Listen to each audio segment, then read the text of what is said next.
Beberapa waktu lalu Luna Maya sempat membahas soal keinginan jumlah momongan kepada Nagita Slavina. Wanita yang mengidolakan RM BTS tersebut ternyata tak mau muluk-muluk. Hal itu terekam dalam video yang diunggah oleh akun Instagram @lunamaya.story. Tampak Luna sedang menggendong Ryanza. Ia terlihat gemas melihat anak kedua Raffi dan Nagita tersebut. Lucunya, ini bayi tercuan 2021. Kamu kecil-kecil udah jadi sultan ya, ucap Luna. Luna terus menghibur Ryanza. Ia juga menenangkan adik Rafathar tersebut yang sedikit merengek. Hal tersebut membuat Luna merasa sudah cocok menjadi ibu.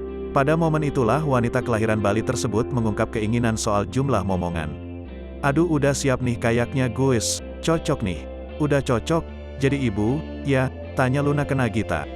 Udah gue satu aja pengen punya anak, tambahnya.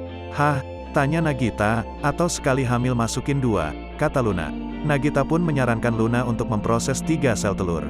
Hal itu untuk mengantisipasi adanya kegagalan. Enggak, masukin 3, kan belum tentu, jadi semua, takutnya, ada yang gagal, ujar Nagita. Iya kalau jadi, gimana tanya Luna.